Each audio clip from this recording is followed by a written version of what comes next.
que eu me sinta animado também ao receber notícia de vocês, porque não tenho ninguém com esse mesmo sentimento e que se preocupe tão sinceramente por vocês.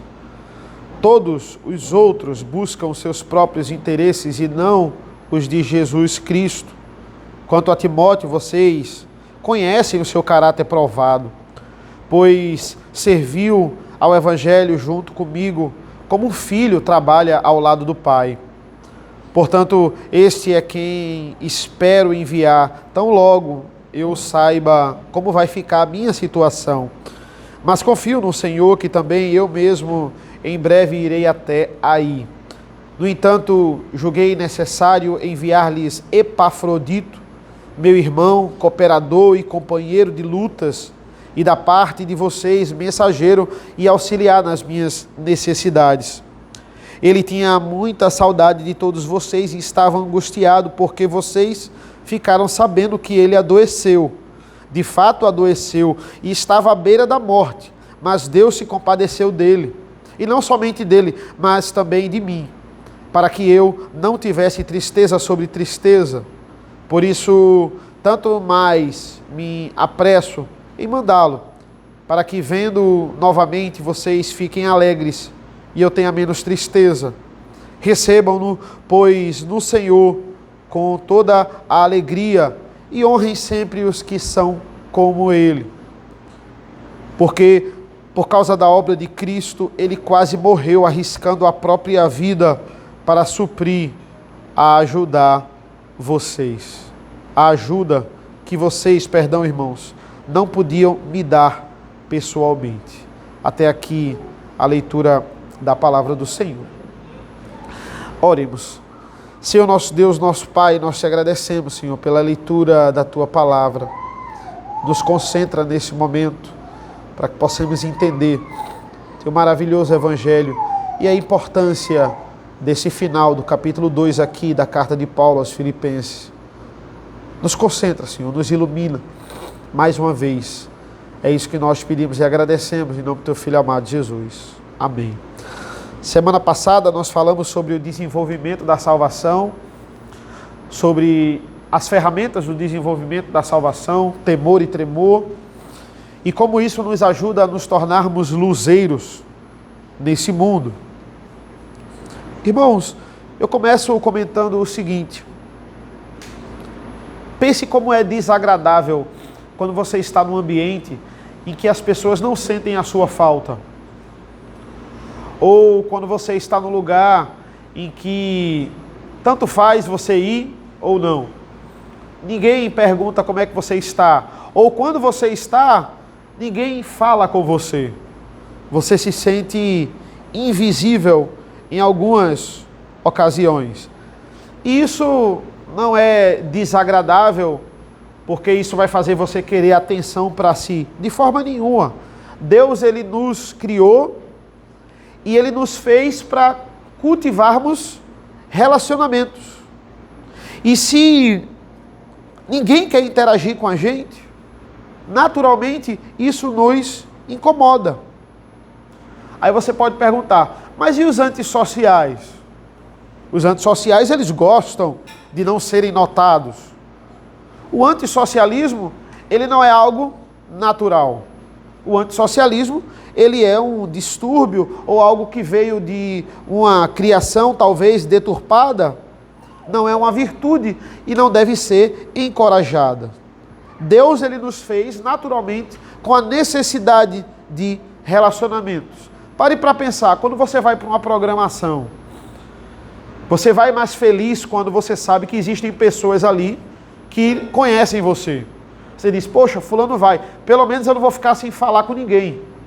Você vai mais animado. Não, a turma que eu conheço vai, todo mundo vai estar lá.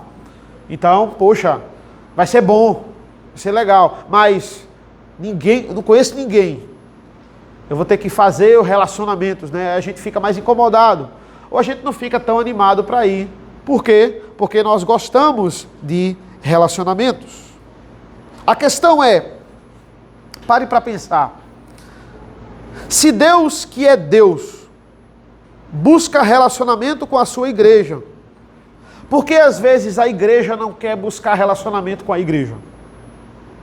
Se Deus ele é aquele que deu a sua vida para ter um relacionamento pleno com a sua igreja, por que os irmãos não querem se relacionar com os irmãos? Se Jesus é tão importante para mim, se Jesus é tão importante para você, por que não nos achamos importantes um para com os outros? Porque no reino de Cristo, cada pessoa tem a sua importância. Importância não no sentido de ser exaltado, mas no sentido de função. Somos úteis para Deus, digamos assim, numa determinada função. É claro que Ele pode nos substituir, ou poderia nos substituir, desde a fundação dos séculos, por qualquer outra pessoa. Mas Ele nos escolheu pelo seu pleno e maravilhoso propósito. Cada um de nós tem uma função no reino de Deus. E eu acho muito interessante, irmãos, o texto de hoje, porque o texto de hoje não é como os outros. Ele não é uma análise profunda teológica sobre a humilhação e a exaltação de Cristo. O texto, ele nos apresenta outra consequência de entender essa teologia profunda. Versículos de 1 a 4, nós temos uma aplicação da teologia da exaltação, da humilhação e exaltação de Cristo, e aqui nós temos outra consequência. Semana passada, como eu disse, a gente falou sobre o desenvolvimento da salvação. E de como nós precisamos aparecer. Não aparecer para ser exaltado, mas no sentido de luz. Somos luzeiros que guiamos as pessoas para uma luz maior. Para Cristo Jesus. E entendam, irmãos, existem 3 coisas que praticamente Paulo ele vai usar e vai alternar em suas cartas, em praticamente todas as cartas. Geralmente nós temos um ensino de teologia profunda. Isso acontece bastante. Ele vai ali aprofundar sobre Cristo, ou sobre Deus, ou sobre a ressurreição de Cristo.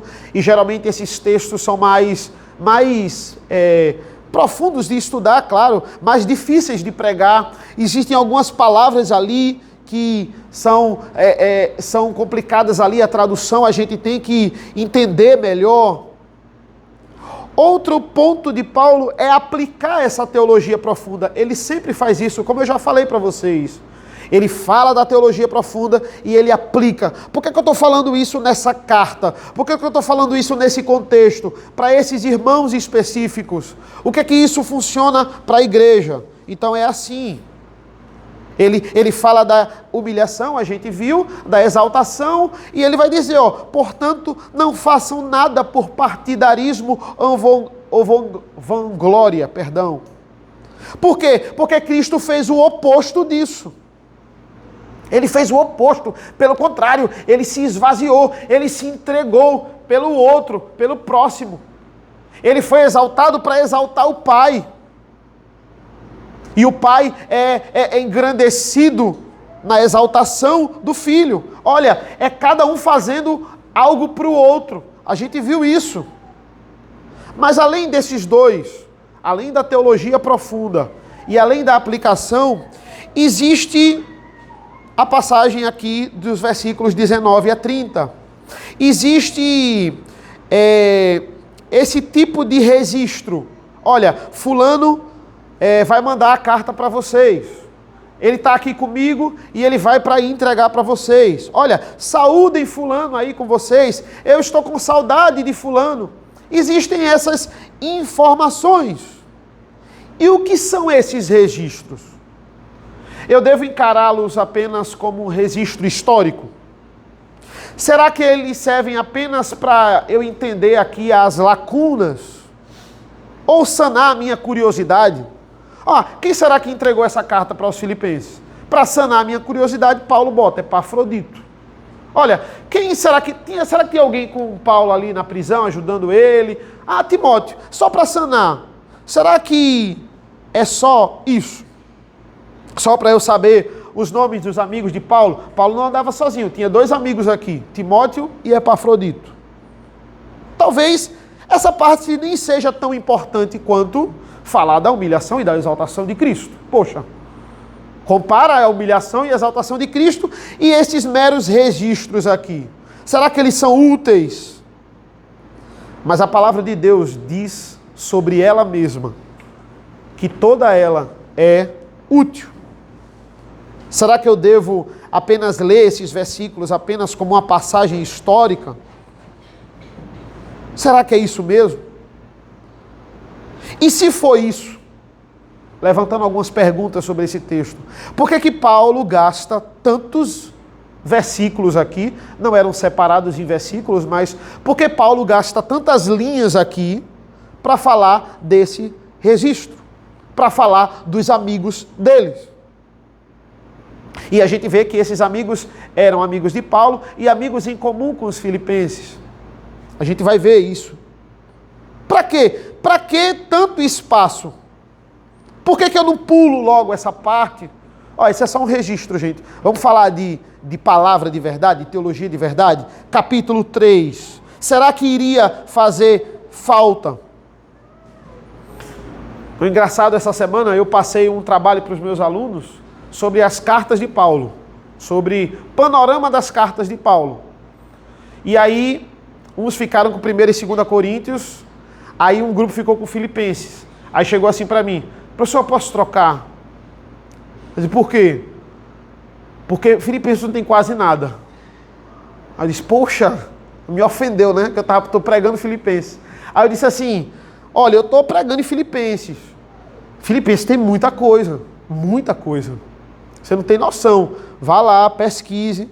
Ficaram meio desanimados lá, mas é isso. Eu falo isso, mas entenda, eu fiz um trabalho no módulo lá que eu fiz na especialização sobre Filipenses. E essa foi a passagem que eu peguei. Fui sorteado, foi essa passagem.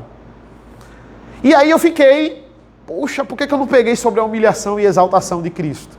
Eu tive que fazer um artigo de 20 páginas sobre Epafrodito e Timóteo, sobre o registro de Epafrodito e Timóteo. Eu olhei assim, poxa, eu podia pegar a parte da teologia, né? Eu achava que não tinha muita coisa. E foi maravilhoso, irmãos, porque eu pude contemplar a importância dessa passagem. Poxa, será que não seria mais útil eu falar mais da encarnação de Cristo? Veja, encarnação e exaltação de Cristo, 7 versículos. Desenvolvimento da salvação, 7 versículos. Timóteo e Epafrodito, 12 versículos. Como assim? Será que não tem alguma coisa errada? Mas é importante nós entendermos esses registros, meus amados irmãos, para que a gente veja tudo que está sendo dito aqui está acontecendo no momento exato da excursão dessa carta. Esse é muito importante. A carta está mostrando que cada um desses homens são importantes para o plano de Deus. É importantíssimo eu saber quem estava com Paulo.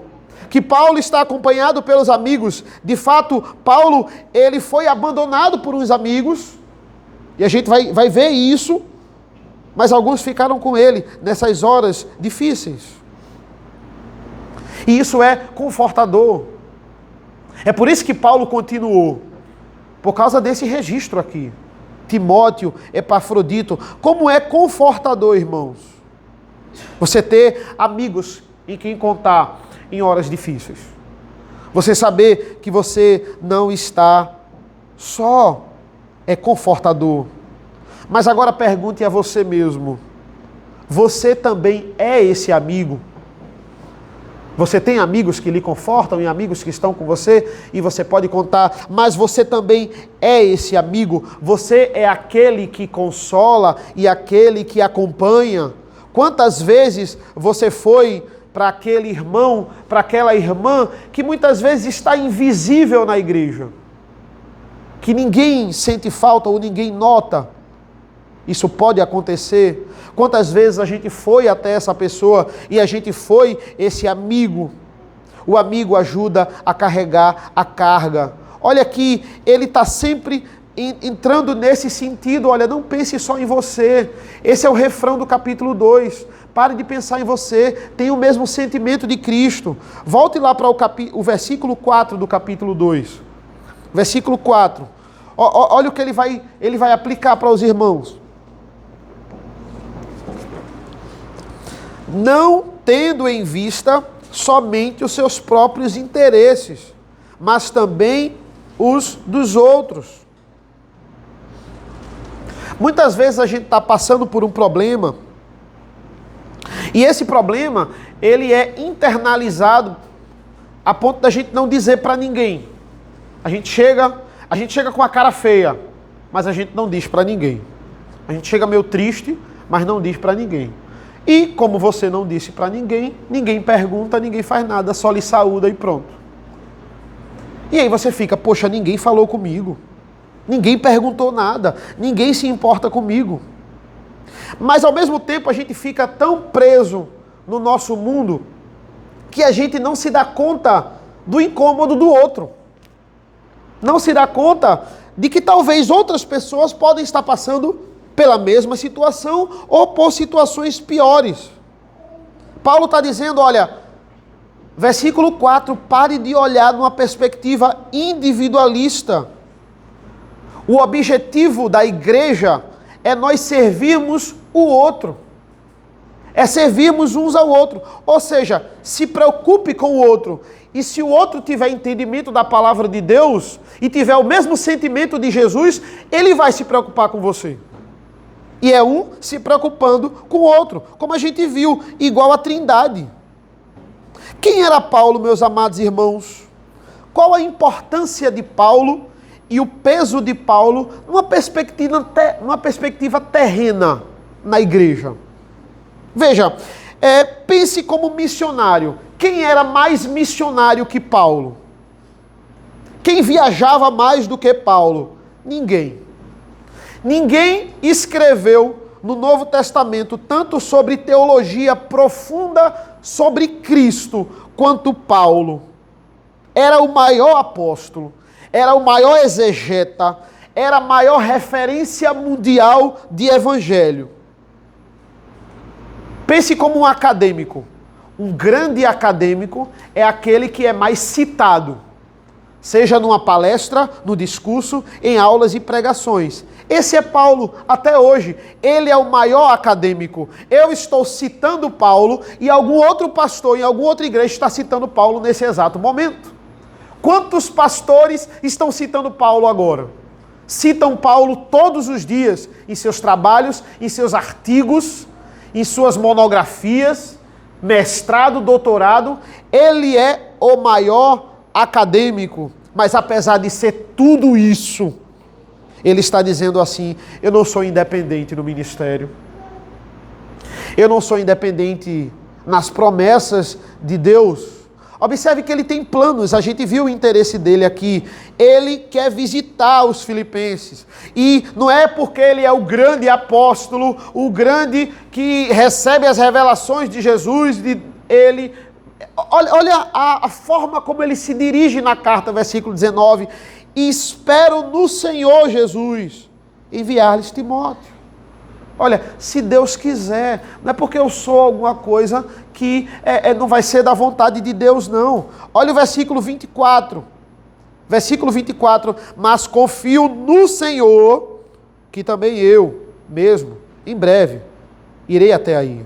Eu confio no Senhor. É uma linguagem de submissão. Submissão. Paulo sabe que o mundo não gira ao redor dele. Paulo sabe que a vontade de Deus é boa, perfeita e agradável. Por isso, meus amados irmãos, não em todos os casos, não em todos, claro que não, mas em alguns momentos, possa ser que a nossa sensação de abandono, ela seja nada mais, nada menos que uma visão distorcida da realidade. Talvez a gente está se sentindo muito abandonado e é nada mais, nada menos porque a gente está querendo demais atenção. Ou a gente está querendo ser igual ao Sol. O Sol é aquela estrela de quinta grandeza que atrai os planetas. A gente quer vários planetas ao nosso redor. Somos importantes para Deus. somos úteis para o ministério. Mas isso não quer dizer que nós somos o centro desse mundo. Paulo entendia que Timóteo e Epafrodito, eles eram importantes também, não apenas o apóstolo, mas ele sabia que ele não era o centro.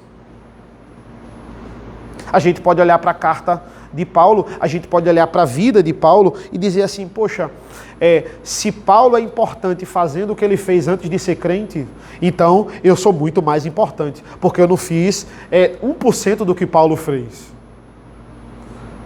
Então eu sou mais importante do que Paulo. E o que seria mais normal aqui, mais natural aqui? Paulo nem notar Epafrodito. Se a fama subisse na cabeça de Paulo, mesmo preso, ele poderia se achar um Marte aqui e dizer assim, quem é Epafrodito perto de mim? Quem é Timóteo perto de mim? Gigantes não notam anões. Eles pisam em cima. Mas Paulo não é assim. Paulo reconhece os seus amigos. Paulo só podia ser Paulo por causa de Timóteo.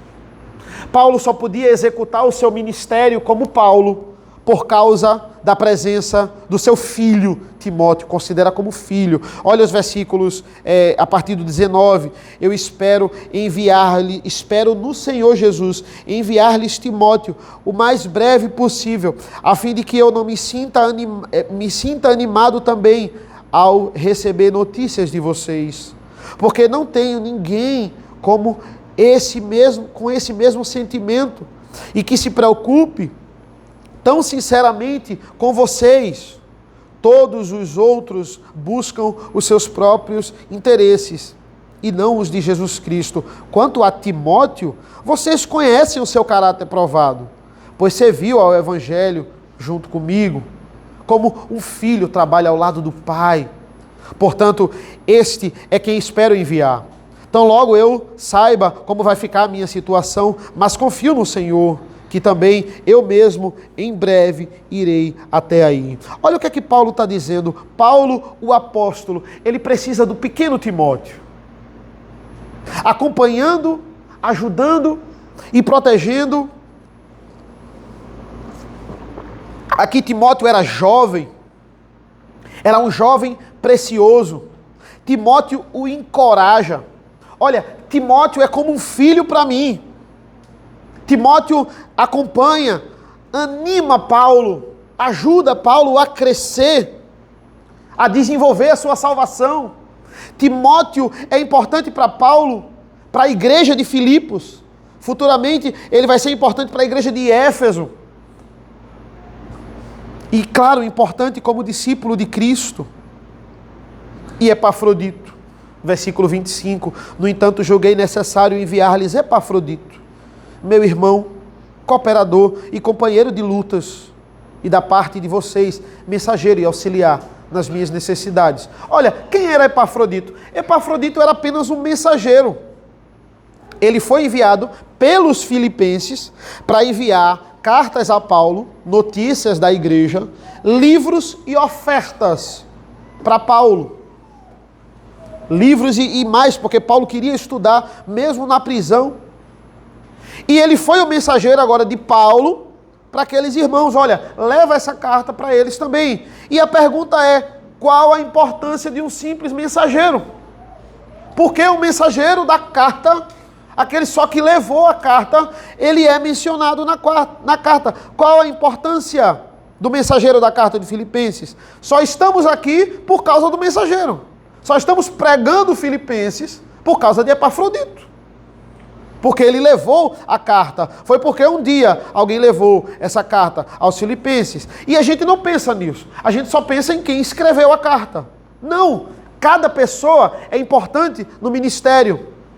De nada iria adiantar Paulo escrever se Epafrodito não tivesse levado. Cada pessoa é útil no reino de Deus. A gente está vendo isso no grupo familiar. Somos imagem e semelhança de Deus.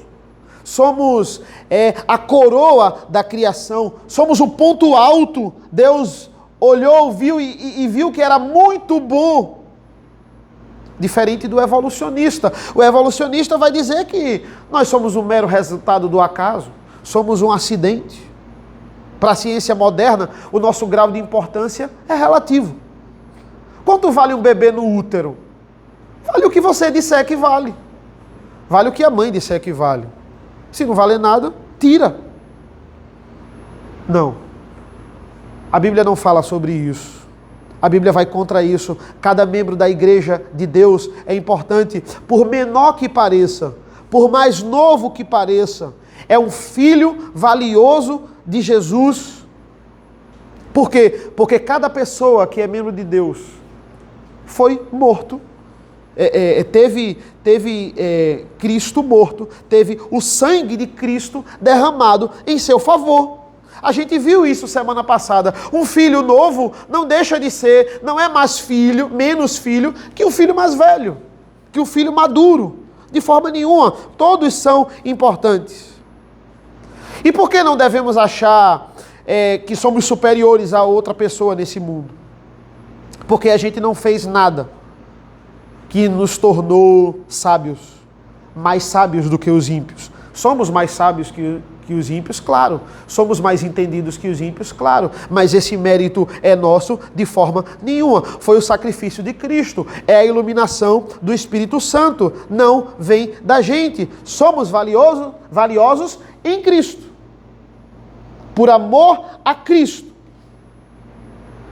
Por isso que quando eu confronto alguém, talvez, que luta contra a igreja, e eu derroto essa pessoa em algum argumento, ou num diálogo, e assim eu devo fazer, não é porque eu sou melhor do que ela, mas porque ela está afrontando aquele que me torna valioso na obra dele.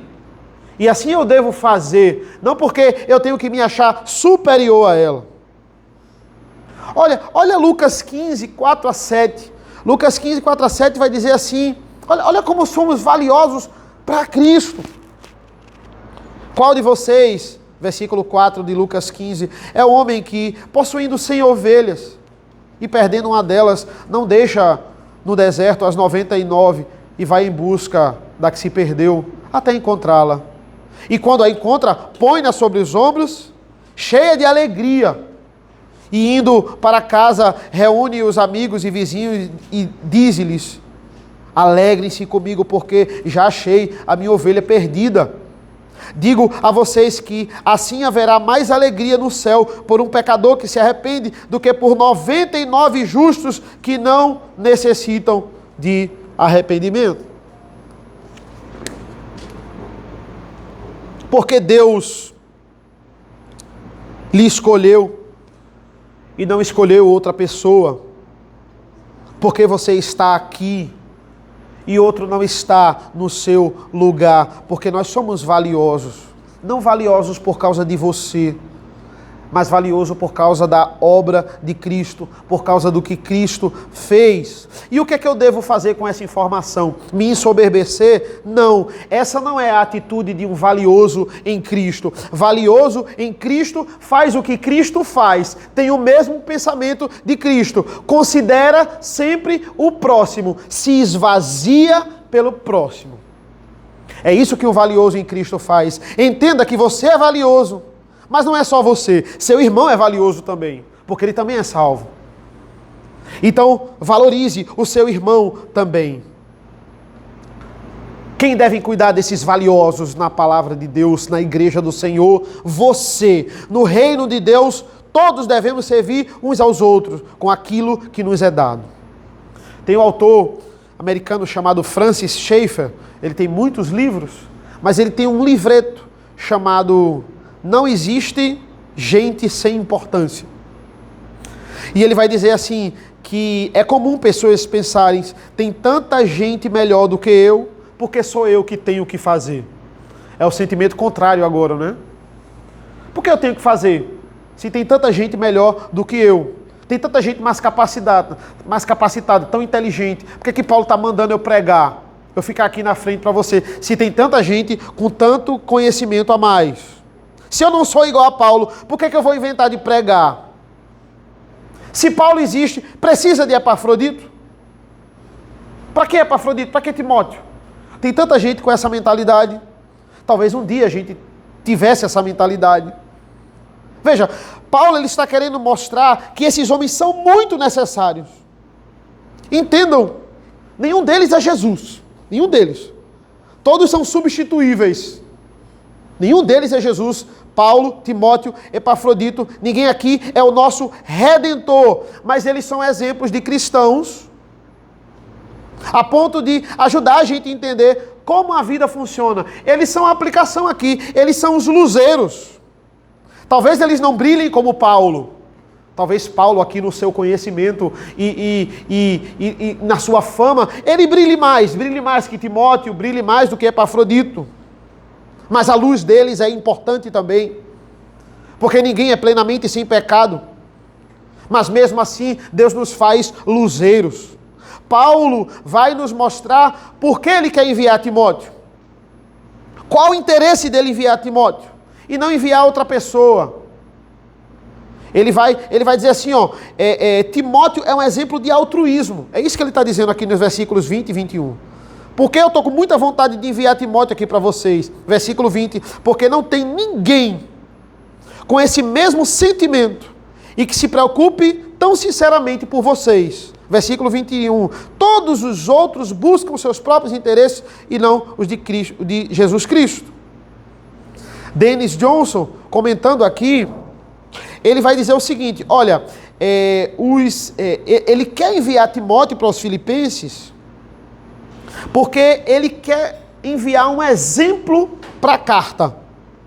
Um exemplo de altruísmo.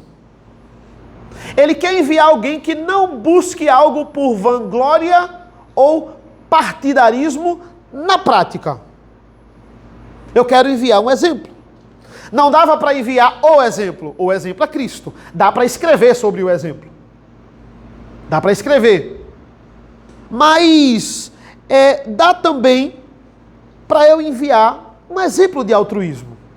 Uma pessoa que pratica isso aqui que eu estou escrevendo. Timóteo. Qual o problema da igreja de Filipos? Partidarismo. Cada um pensando no seu umbigo, ao invés de pensar no coletivo. Esse é o problema. Uma igreja de grandes homens, de grandes mulheres, mas pessoas que se desentendiam. Pessoas que se achavam uma melhor do que a outra. Ou queriam ficar no seu mundo ali, individualista, sem se preocupar com ninguém. Gente que se recusava a se submeter à autoridade. Paulo sabe o quanto é difícil ter a mentalidade de Cristo. Olha, praticar isso aqui que eu vou escrever é difícil. Quem sabe eu não envio para vocês alguém que ilustre esse tipo de mentalidade. Timóteo. Versículo 22. Quanto a Timóteo, vocês conhecem o seu caráter provado, pois serviu ao Evangelho junto comigo, como um filho trabalha ao lado do pai. Vocês conhecem ele. Vocês sabem do trabalho dele. Vocês sabem o altruísmo dele. Vocês sabem que ele é crente. Vocês precisam aprender um pouco com Timóteo. Porque Timóteo se parece com Jesus. Vocês vão aprender formalmente nos ensinos da carta. Vocês têm que se aprofundar nesses ensinos aqui. Mas para ajudar informalmente, vocês vão aprender por meio do exemplo de Timóteo. Paulo envia o seu melhor. Paulo envia o seu melhor. Olha o versículo 20. Porque não tem ninguém com esse mesmo sentimento. Esse sentimento aqui, ele é traduzido como não tem ninguém com a mesma alma. E que se preocupe tão sinceramente por vocês. Não tem ninguém com a mesma alma que Timóteo. Olha que profundo. Esse sentimento é traduzido por alma. Paulo reconhece alguém parecido. Olha, a gente é pai e filho. A gente pensa junto. A gente tem a mesma perspectiva quanto aos problemas, quanto às rivalidades. A gente tem o mesmo pensamento. A gente tem o mesmo sentimento. Alguém que vai mudar a situação por meio do exemplo, Timóteo. A ideia é enviar Timóteo aqui para uma viagem longa. Para uma viagem aqui de quilômetros. Para passar um tempo com vocês e depois ele vai voltar para ele me dar notícias. E todo esse esforço vai também exemplificar o que é o Evangelho. Irmãos, talvez você espere um amor sacrificial dos seus líderes. Talvez você espere da gente, liderança, um exemplo de amor sacrificial. Pessoas esperam que pastores gastem a vida para servi-los. E é certo essa espera, essa expectativa.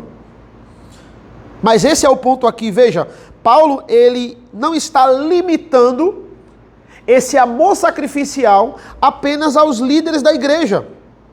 Ele está dizendo assim, toda a igreja é chamada a servir.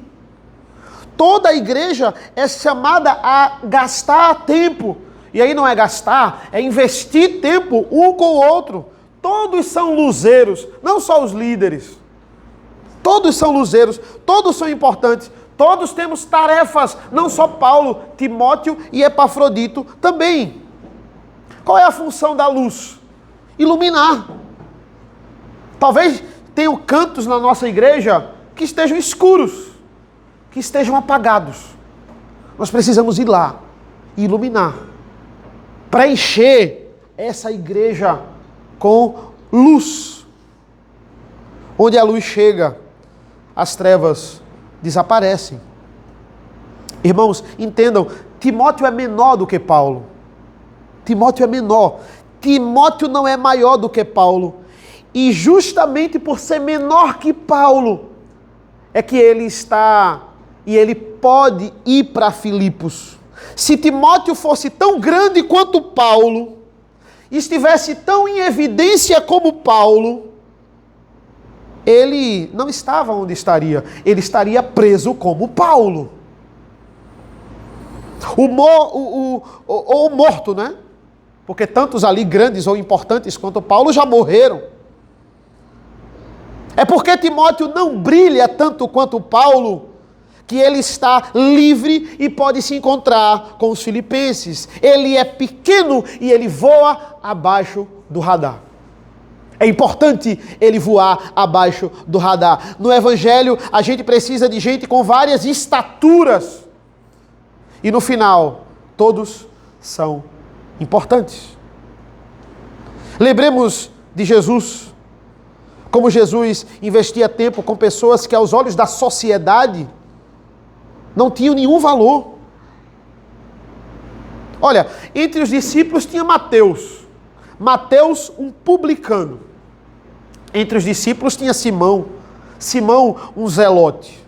Vocês acham que o povo não se chocou dele botar um publicano? Zelote até vai, mas um publicano, ou até um zelote, as pessoas que não compactuavam com as ideias mais extremistas, olhavam assim e diziam, um zelote como seguidor? Perante a sociedade, eles nunca iriam se tornar luzeiros. Publicanos, cobradores de impostos, judeus a serviço do Império Romano, considerados traidores de seu próprio povo. Como é que Jesus coloca um cara desse para ser o seu discípulo? Os zelotes eram o extremo oposto. Radicais violentos a favor dos judeus que executavam até atentados contra os oficiais romanos. Como é que era a convivência de Mateus e Simão? Jesus investiu tempo naqueles homens.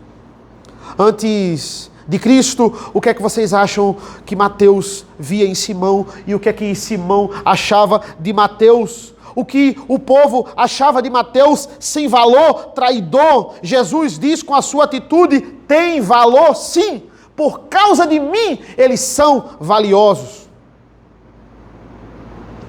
Vamos parar, irmãos, vamos parar que o mundo, querer que o mundo gire ao nosso redor. Você quer que as pessoas estejam sensíveis somente aos seus problemas. Comece você se interessando pelos outros, cuidando dos problemas dos outros. Comece você buscando formas de servir, formas de ajudar. Comece você a olhar para quem está do seu lado, a perceber que nós não estamos sozinhos, a ser o braço amigo e não ficar querendo toda vez somente braços amigos. Tem muita gente sozinha. Tem muita gente precisando de ajuda. Mude o foco. Ao invés de querer ser notado, passe a querer notar. Essa é a maneira de pensar de Jesus. Comece a notar as pessoas. E você tem várias oportunidades para isso.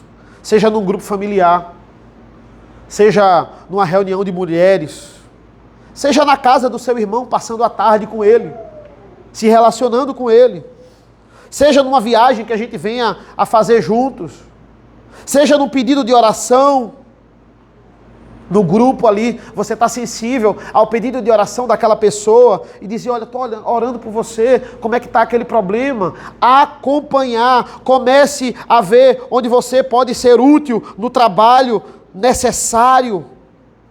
Receba com alegria e honre, use as oportunidades. Timóteo é importante por não ser grande como Paulo, por não estar em tanta evidência como Paulo. Ele é pequeno e na sua pequenez ele faz o que está ao seu alcance, para a glória de Deus. E Epafrodito, versículo 25. No entanto, julguei necessário enviar-lhes Epafrodito, meu irmão, cooperador, companheiro de lutas, e da parte de vocês, mensageiro e auxiliar nas minhas necessidades. Ele tinha muita saudade de todos vocês e estava angustiado porque vocês ficaram sabendo que ele adoeceu, de fato adoeceu, e estava à beira da morte, mas Deus se compadeceu dele, e não somente dele, mas também de mim, para que eu não tivesse tristeza sobre tristeza. Por isso, tanto mais me apresso em mandá-lo, para que, vendo novamente, vocês fiquem alegres e eu tenha menos tristeza. Recebam-no, pois, no Senhor com toda a alegria e honrem sempre os que são com ele. Porque, por causa da obra de Cristo, ele quase morreu, arriscando a própria vida para suprir a ajuda que vocês não podiam me dar pessoalmente. Esse é um homem com um exemplo sofredor. Ele era de Filipos e também querido da igreja. Timóteo representa o altruísmo de Jesus. Epafrodito imitava o serviço sacrificial de Jesus. Não o sofrimento vicário, de forma nenhuma, mas um sofrimento feito por causa de Cristo, em nome de Cristo. A gente não sabe os detalhes aqui, mas no processo dessa missão de Epafrodito, ele fica doente a ponto de quase morrer. Essa é a informação da carta. Mas Deus teve misericórdia e preserva a sua vida. Versículo 27. De fato, adoeceu, estava à beira da morte, mas Deus se compadeceu dele, e não somente dele, mas também de mim, para que eu não tivesse tristeza sobre tristeza. Deus se compadeceu dele e de mim, porque do contrário, ia ser tristeza sobre tristeza. Eu já estava triste porque eu estava preso, ia ficar mais triste porque Epafrodito morreu, se compadeceu de mim também. Paulo sabia que se Epafrodito morresse, seria lucro para ele, mas não seria lucro para ele. Olha, para mim, eu não ia ficar feliz, seria terrível para mim, a minha tristeza aumentaria, era um amigo a menos naquele momento e tantos outros já se dispersaram. Paulo precisava da companhia do amigo. Entenda, irmãos, quando a gente... É uma situação comum. Eu bati o carro, aí eu liguei para Mariana. O que é que a gente diz primeiro? Mariana, calma, eu estou bem, né? Ó, eu estou bem, não aconteceu nada comigo. Não tive nenhum arranhão, bati o carro. Por que a gente faz isso? Porque a gente está querendo evitar o sofrimento prévio daquela pessoa. Se a gente disser antes, bati o carro, está uma confusão aqui, ela vai começar a sofrer. Olha, como é que você está? Aí você diz assim, não, ó, eu estou bem, não aconteceu nada, bati o carro. Mas já estou resolvendo aqui. Isso é natural. E essa é a situação aqui. Epafrodito está aflito. Olha como ele está aflito. Porque os irmãos ouviram dizer que ele estava doente, mas não ouviram dizer que ele estava bem. Só ouviram dizer que ele estava doente. Ou seja, só ouviram dizer que ele bateu o carro, mas não sabe se ele está bem ou não. E ele está angustiado. Ele quer, veja a preocupação de Epafrodito. Ele quer dar paz ao coração aos seus irmãos. Paulo coloca aí na carta que eu estou bem, para eles pararem de ficar aflitos. Paulo vê Epafrodito como muito valioso e usa termos fortes para falar dele. Paulo está dizendo, não sou somente eu que luto por causa do evangelho. Paulo está dizendo, ele é meu irmão, ele é companheiro de lutas. Companheiro de lutas aqui é traduzido como co-soldado. Ele é meu co-soldado. Ele entendeu o versículo 29 do capítulo 1. Ele não recebeu a graça somente para crer em Cristo. Ele recebeu a graça para padecer por Cristo. Ele entende isso aqui. Ele entende esse ensinamento. Ele serve a Paulo por meio dos filipenses. Ele serve aos filipenses por meio de Paulo. Mas qual é a preocupação dele? Para os irmãos não ficarem tristes com a minha dor. Essa é a preocupação de Epafrodito. Um homem disposto a sofrer, um homem disposto a se entregar. Cada um de nós, irmãos, somos luzeiros e somos importantes para Jesus Cristo. Talvez a gente não tenha Paulos entre nós. Talvez o que a gente venha a escrever não fique aí tantos milhares de anos e as pessoas citem você em suas palestras daqui a milhares de anos. Talvez isso não aconteça, talvez aconteça. A probabilidade é que a gente não tenha muitos Paulos, ou não tenha mais Paulos, mas temos muitos Epafroditos. Temos muitos Timóteos. Na verdade, tem que ter. Se somos igreja do Senhor, tem que ter servos de Deus que se assemelhem a Cristo. Cada ovelha é preciosa para Cristo. Cada uma é amada. Cristo investe tempo ensinando, instruindo, exortando. Cada um de vocês, cada um da gente, de nós, temos uma função. Cada um é importante para Deus. Talvez sejam Paulos. Brilhem mais. Até na cadeia, brilhe mais. Outros servirão, aparecerão bem pouco. Até morrerão nesse processo, mas a questão é, o trio, Paulo, Epafrodito e Timóteo, formam uma imagem melhor de Jesus do que cada um individualmente. Essa é a força da igreja. É isso que a gente deve entender. Os três juntos imitam a Cristo melhor do que cada um individualmente, mesmo Paulo sendo Paulo. Paulo lembra a autoridade de Jesus, a sabedoria de Jesus. Timóteo lembra o altruísmo de Cristo. Mas Jesus era muito mais, era o exemplo perfeito. Foi altruísta a ponto de morrer na cruz do Calvário. Epafrodito lembra daquele que tinha o interesse em servir aos outros.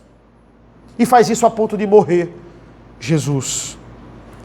O trio nos dá entendimento melhor de Cristo do que cada um isolado. Paulo nos ensina e nos lembra do profeta que nos ensina de tudo. Timóteo nos lembra do rei que serve. Epafrodito nos lembra do sacerdote que padece. Cada um deles nos ajuda a entender melhor sobre Jesus. O chamado é para você, para mim, para todos nós, sermos imitadores de Cristo, para glorificá-lo, para as pessoas poderem ver. Esteja disponível. Busque servir.